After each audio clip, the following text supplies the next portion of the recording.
When approaching this topic, I thought making a choice was simple. Apparently not. Did you know that your choices can be determined by unconscious leads? Do you think that this day and age, as some people may see, we may be presented with too many choices, which may in fact be bad for us? The definition of a choice is an act of choosing between two or more possibilities, but it's also the right or ability to choose. However, it's also the range of possibilities from which one or more is chosen, but also a personal thing which is chosen. Too confusing? So what defines the choices that you make? There's more to the act of making a choice than simply the act of making a decision. What this means is that your choices can be predetermined through psychological tactics among economical influences. In the past, it was seen as slightly controversial that we'd ever be presented with too many options, but then again, we do. So before I talk about if too much choice is bad for us, I'm going to tell you about how you make your choices. As humans, we're inclined to think that how we think is that we think rationally through our thoughts and feelings. This isn't always the case, though. Much research actually shows that many of our daily decisions entail us making our choices through little consciousness and awareness. So, first, we have gut choices. This is a reaction to the world around us, instinctual, a reflex of the mind. Think about it. Thinking is slow, hard, and requires resources that as hunters we didn't always have. So it's evolutionary. These gut feelings are from the gut-brain axis, which produces neurotransmitters. So much of our day actually entails us making unconscious choices, which feel right without a conscious explanation. Take breathing, for example. Breathing's unconscious. We don't sit there and think, I need to breathe. Your body does it for you, and it's an unconscious reaction. You may have not thought that's a choice, but a choice was made. So, as I said before, your reactions are instinctual and rely on patterns. Let's take another example of having your hand on a burning stove. You pull your hand away from that burning stove immediately because it was seen as a threat. Choice architecture is another one of our unconscious choices. So, it's the presentation of objects or options in different ways. It was outlined by behavioral economist Richard Thaler and legal scholar Cass Sunstein. It describes the way in which something is presented to you has a heavy influence on the choice that you're going to make. Choice architecture can be good, but also bad.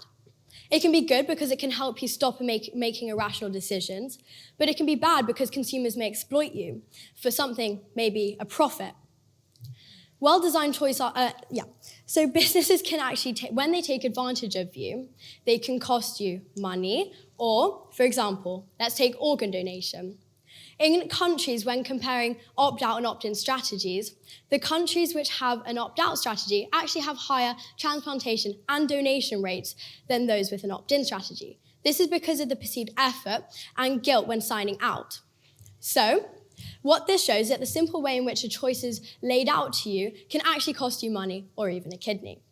So, after the outlook on how our choices are made through our unconscious, our choices can still be determined through our conscious. This is known as the rational choice theory.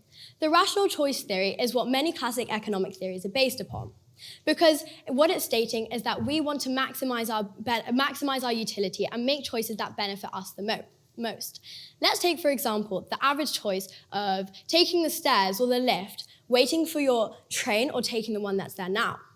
Do you want to be healthy, so maybe you took the stairs? Or was your train really, really busy, so you waited for the next one?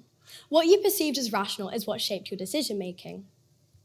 So really, thinking rationally is simple. But sometimes our rationale may lead us to make decisions that we would not, in fact, normally see as benefiting us, even if it does seem quite enticing.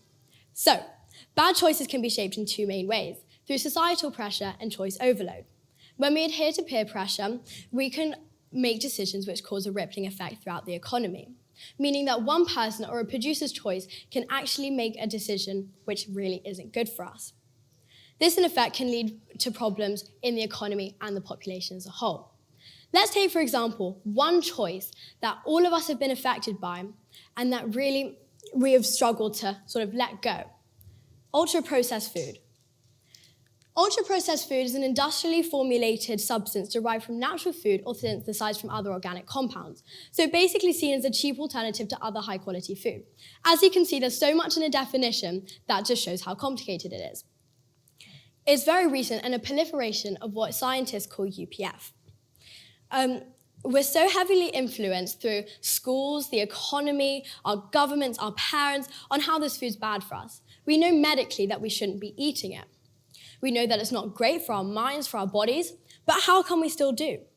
The choices that producers make and the marketers, what they do is they take the way in which we make our choices and they rewire it. Did you know that ultra-processed food can cause 13 variants of cancer? The producers do. So how come we still have it?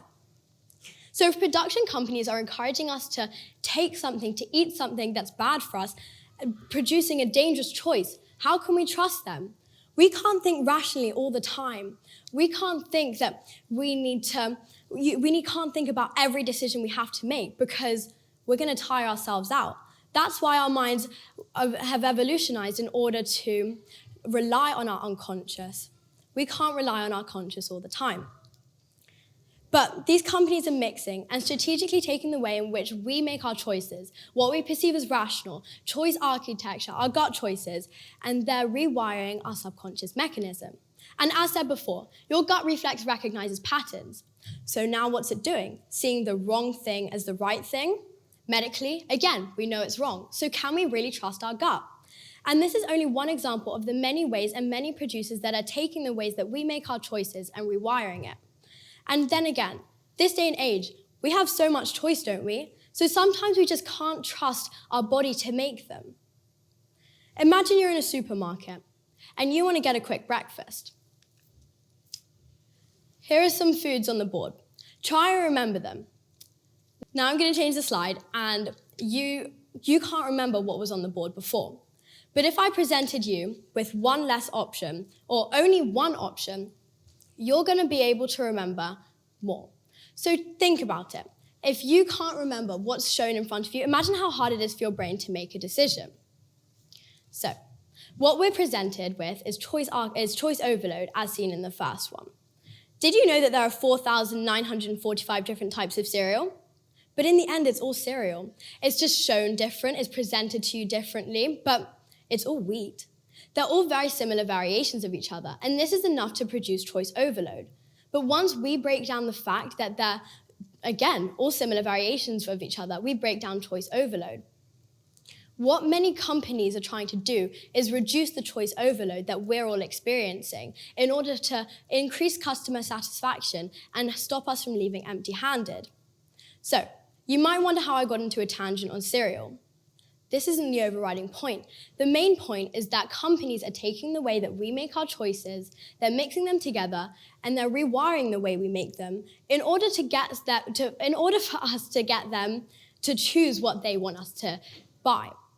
So, if our choices can be dangerously influenced by external forces, brands rewiring the way we make them, and we can't as humans consciously, physically plug into every single choice we make without tiring ourselves out, what does that mean for us?